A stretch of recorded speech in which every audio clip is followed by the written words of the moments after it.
Hi folks, I've made a massive improvement to the audio quality. Hey, and I mean tremendously massive, right? You won't hear this on this camera, but you might at the end when I put it all together. But anyway, before I let you have a look, you'll hear it in background and I'll show you around. But I'm just in the process of mocking up power amp number 2, if you like. And cut a long story short, you know, that just saves me pulling parts out and I can preserve them more. You know, we know that they work, but just to pull them straight out and clean them up and put them straight into my new board, you know, that's what I fancy. Anyway, the point is, folks, right, I made a blunder without me being aware of it. There was a serious blunder going on. Every now and again when I listened to the audio tended to be groggy every now and again.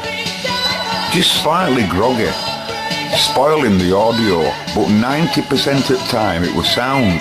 I was quite happy with results. No quad 2, don't get me wrong, but you know, plenty of output, loads of low and mid and high frequency, just really typical type valve stuff, but groggy every now and again. I said, this is not acceptable, what's going on? So I started studying the circuit and I realised, and you know, it was Fred that reminded me.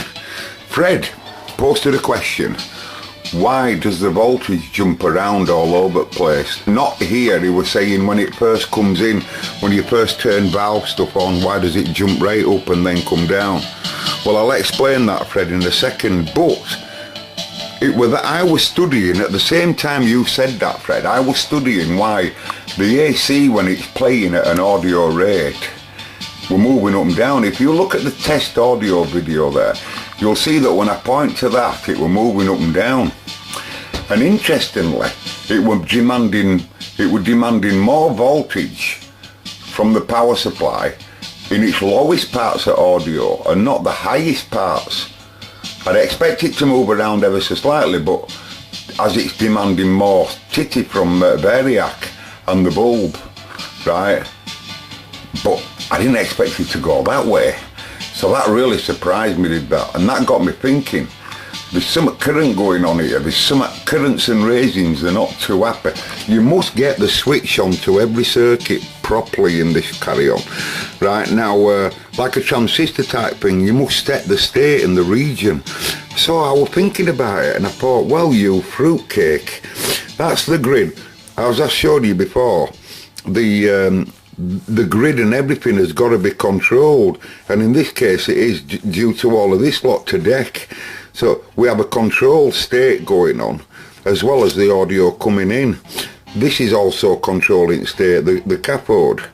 But if you think about the controlling the state of the EL84's power amp, of course the cathode gets its feedback, right?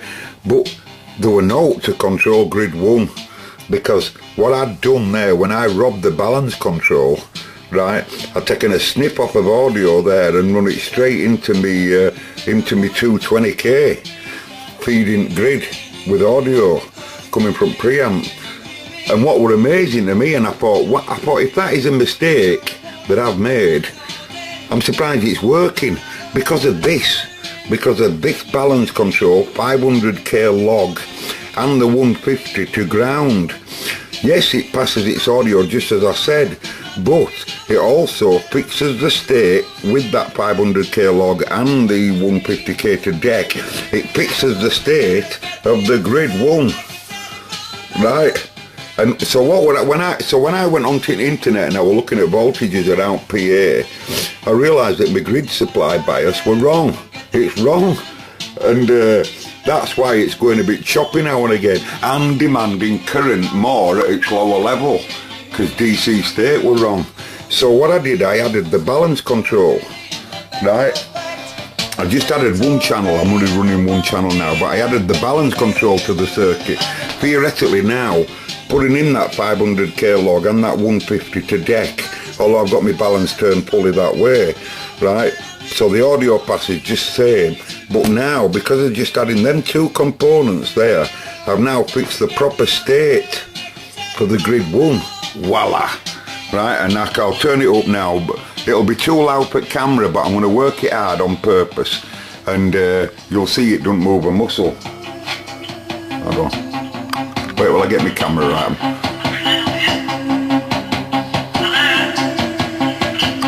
Give up, camera! You know what I mean? Now, you might not have noticed it sound test, but the bulb were glowing at a slightly audio rate as well. And it was all of that got me thinking, you know. But it's a lot. It was good before, but it's brilliant now. It's come alive. It's come alive, folks. It really has. Right, what it's got. It seems like it's got about 1 watt more audio as well. Seems like it's got about 1 watt more audio, and voltages just seem to be much better. That's nearly 100 volts at the anode of the ECC83 preamp here, right? And the preamp is obviously just as normal, just as it was before. There's no change there, of course.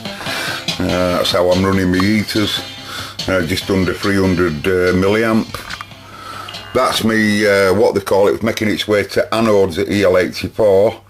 It can't have any more than 250.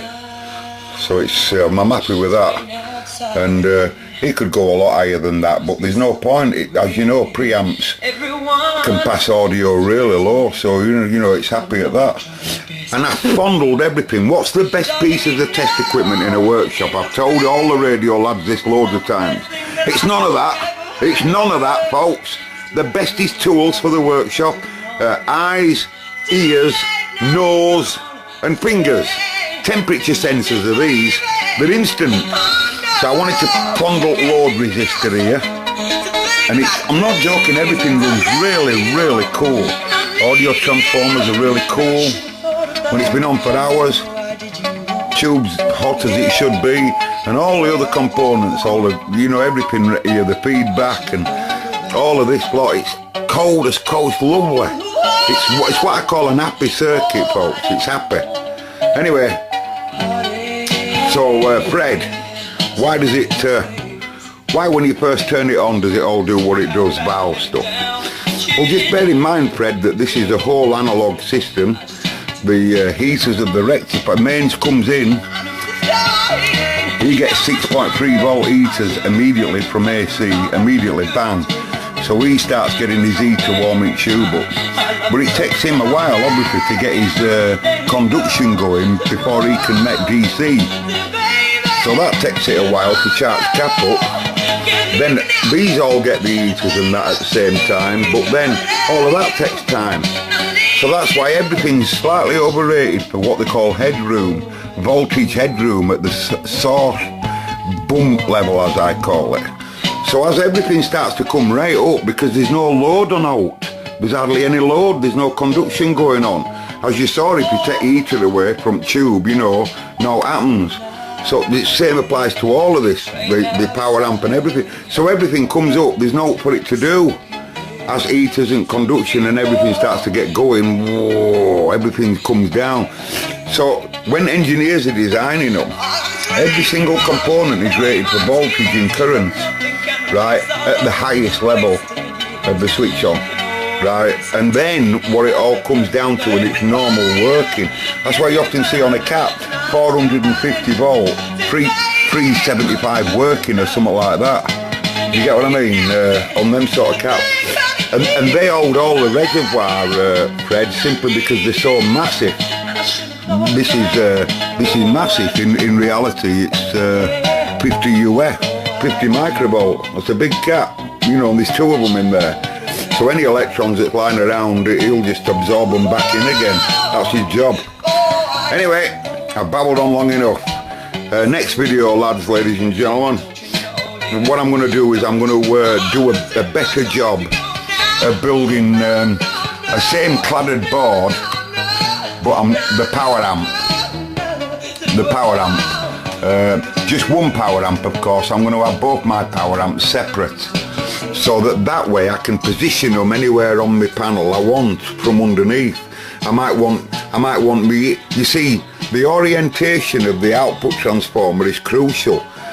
If I put, for example, let's just say this is my top of my amp. My magic eyes are coming out here. I've got an EL84, for example, here, and one there, and then another transformer there, and another one looking at me there, and my driver tube in the middle, right? You know, for preamping. You know, so once I cut that to size, I can just have that coming up underneath through an hole, an EL84 through an hole, and another little grommet with wires for him going down, same as Fred. But the orientation of this is crucial, and where you place the output tube, because if you can imagine, there's a metal screen frame all the way around there, but they're into that side. Well, apparently the fields have an effect, so you might put them there and sound might change. It might, but if you put them there, it might go a lot better. If you have them right there and your EL84s right up at front out at where then, you know, it might sound better. So first of all, I want a situation where I can move stuff around before I decide where I'm going to have everything living. And so I'm going to make another cladded board when I get a chance. It'll just have the output stage on, one output stage.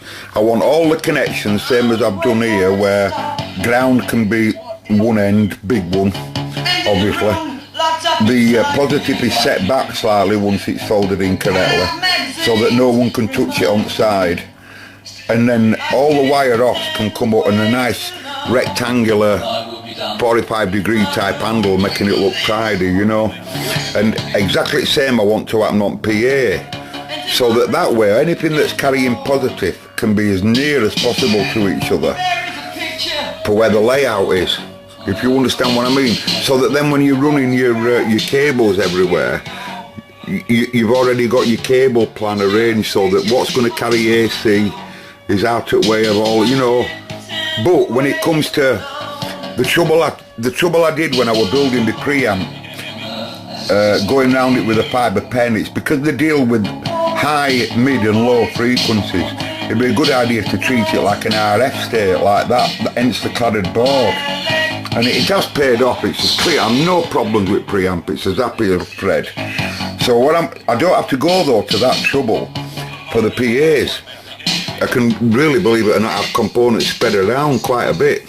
Because what I'll do with mine, I'm going to feed a screen cable that's driving the grids here.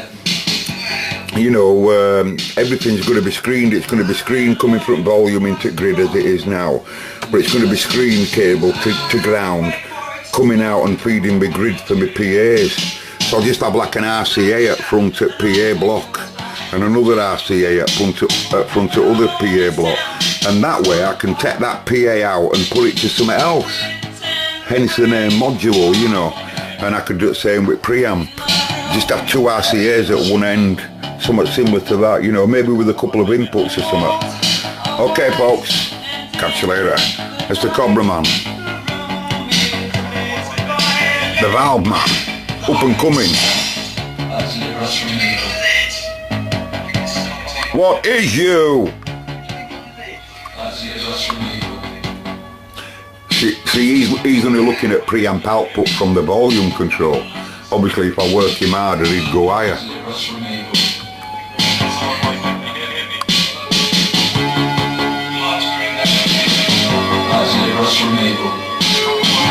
I'm chuffed with it, folks. It's proper musical, believe me.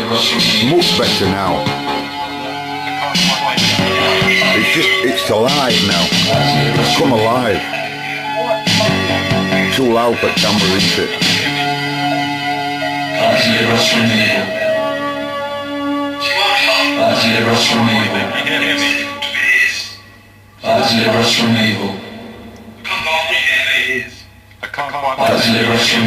Catch you later, folks.